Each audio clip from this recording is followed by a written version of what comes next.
The ongoing impact and legacy of Star Wars Episode 8, The Last Jedi.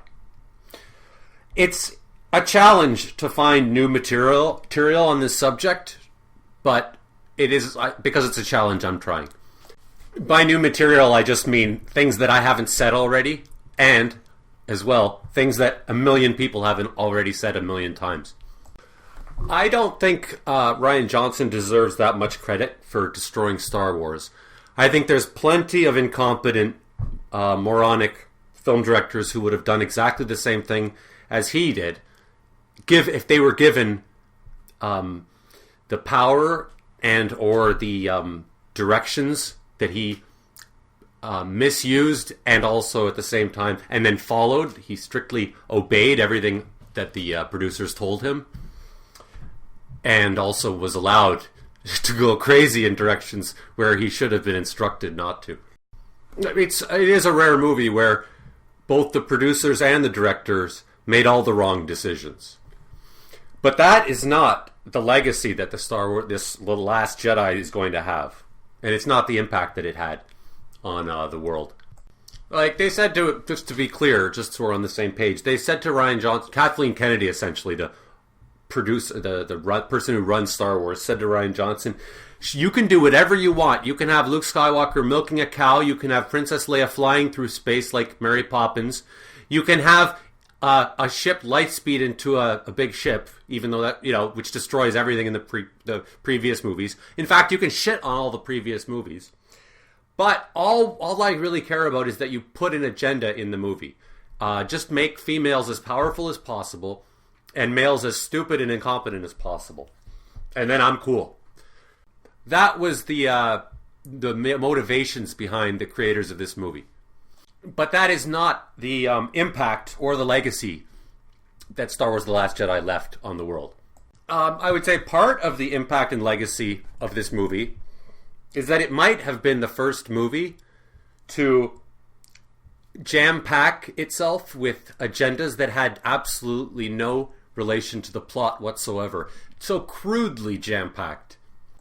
More specifically, maybe the first movie that jam-packed itself with agendas that were about men or white men being stupid and incompetent and evil.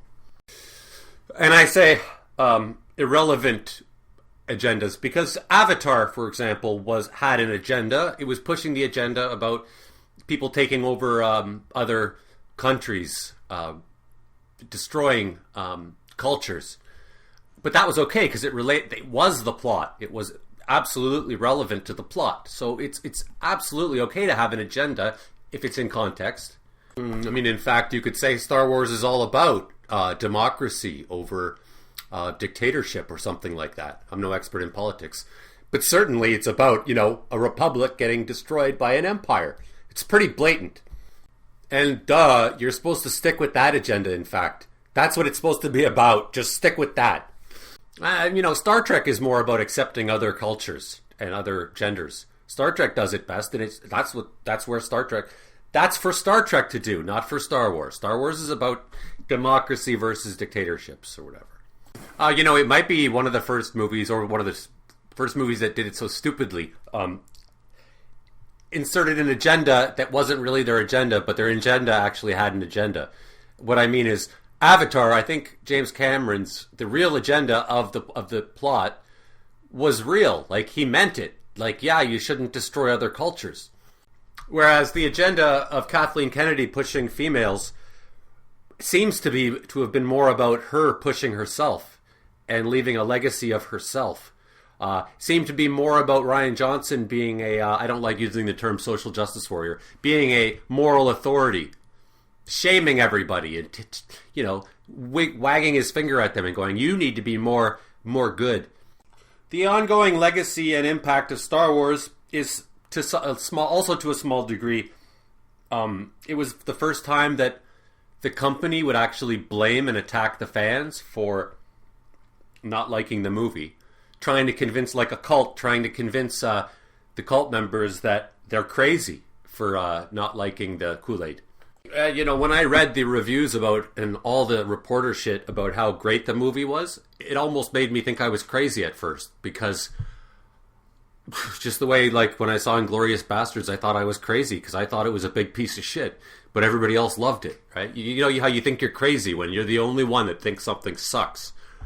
So that was a bit of a ongoing impact and legacy, because then female Ghostbusters tried to do the same thing and attack the fans, call them misogynists, and most recently, Elizabeth Banks' movie tried to attack fans for not liking her shitty movie.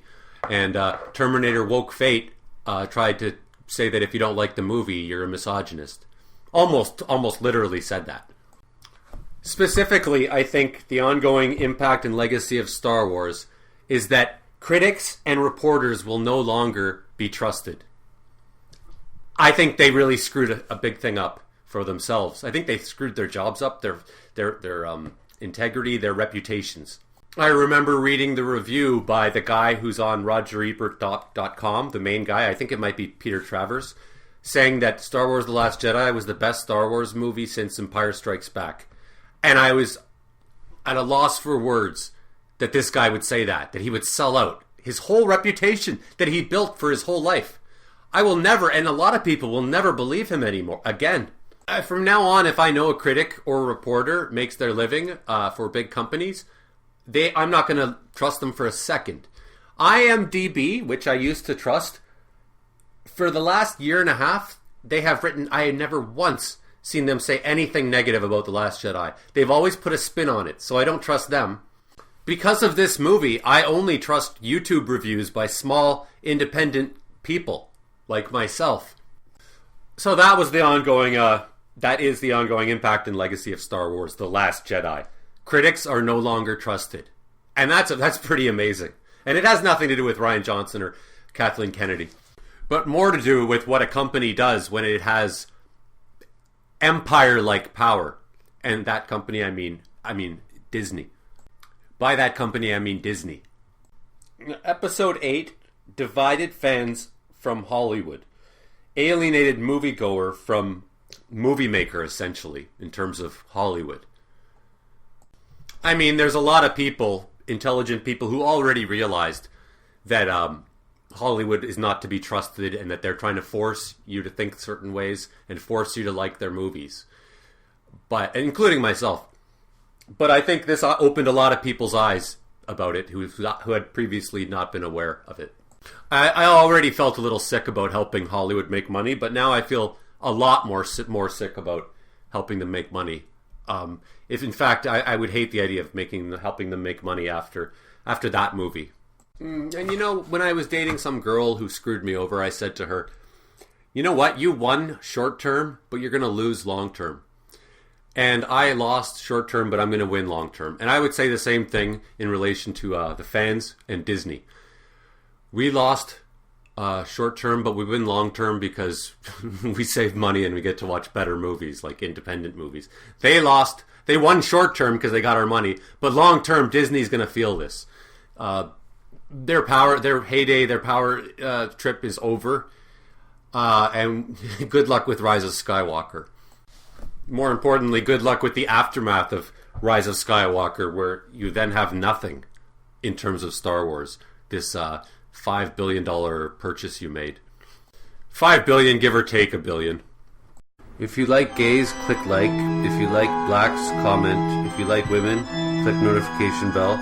If you like gay women, subscribe. And if you like gay black women, Patreon, Human Warnings, give me money. Oops, I accidentally put the poster up for a play that I wrote a few years ago. Anyways, now I want to talk about some smaller movies that I've seen. Not so small. They're still Hollywood movies, and they're drama movies. And how that's my eyes have kind of opened to how many great movies there are out there that are not comic book movies. Because I think I'm sick of them all. I think these are all on Netflix. One of them is called Time Trap. I don't know if I talked about that already, but that's the best time travel movie I've seen in maybe 10 years. It has the girl from The Gallows, if you've seen that, the blonde girl. Then there's one called A Monster Calls, which is basically Pan's Labyrinth with Liam Neeson. And it's very good. It's a tearjerker. I forget who made it. It doesn't matter. Level 16, which is a Canadian movie, which is pretty incredible because Canadian movies are usually awful. It was pretty good, and it's like a science fiction movie where girls are raised in a Orwellian built place. They've never been seen the light of day, and it's like an Orwellian kind of thing. It was pretty good. It's funny that I call these movies small because they're not all small. Just that everything's small now compared to comic book movies. The Circle with Liam Neeson and Emma Watson, which is about it's not that good actually, but it's worth watching. It's about basically Facebook and Google. Like it's showing how ridiculous they are and how dangerous it is to have no privacy. What Happened to Monday, which is a pretty damn good sci-fi movie where this Noomi Rapace, that actress, she has 7 clones, and they were all raised together in a world where you're not allowed to have any siblings. So they're basically, each of them is named for a name of the day of the week, Monday, Tuesday, and one of them goes out every day of the week, but they all go out as the same person because they're not allowed to have siblings. So they're pretending to just be one person. And it becomes an action movie, and it's not so clever in that regards, but still, I haven't seen a movie that fun in a long time, and it's the kind of idea everybody's thought of before. Imagine if you had a twin brother and you could pretend to be each other or the same person, and how you'd get twice as much work done, and you could become a musical genius and an artistic genius at the same painter at the same time. Willem Dafoe is also in it. A horror movie called Wounds, like when you get a wound, like when you get stabbed. Anyways. It's starring Armie Hammer and Dakota Johnson, the daughter of Melanie Griffith and Don Johnson. And it's just well done, and it's a lot of fun, and it's scary, even though it degrades to a shitty ending. But yeah, that was good.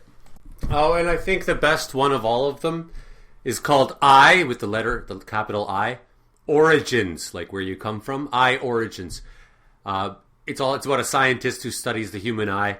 And I don't want to say anything more about it just because the movie has a lot of twists and turns that you're not expecting. You think it's going to be this type of movie, then it becomes that type of movie, then it becomes this type of movie. And it left me thinking about it for like another hour, and I kept going back and watching certain scenes. It's everything. And I don't even want to say one word about it because it would spoil the surprise of the shit. And it's rare for me to give a shit about spoilers, but I wouldn't want to have that spoiled for me. I almost think it's a masterpiece, but I don't know. I'm sentimental. I cry. I don't want to talk about it, but it may be just that it pushed all the right things on my heartstrings, pulled all my heartstrings, but who knows? We'll see. Maybe I'll change my mind later, but it's definitely worth watching. Oh, and the guy that directed and wrote it, he also directed and wrote a movie that I saw a couple years ago called Another Earth. So this guy's on a roll. I like this guy very much. I'll watch any movie he makes until he really screws up. And by really screws up, I don't mean like one bad movie. I mean like the way Darren Aronofsky screwed up. Making like permanently now he just makes shit. Or Quentin Tarantino screws up, where now he just makes the same movie. Or the way Tim Burton screws up, where he just doesn't even make any kind of movie. It's just all visual bullshit.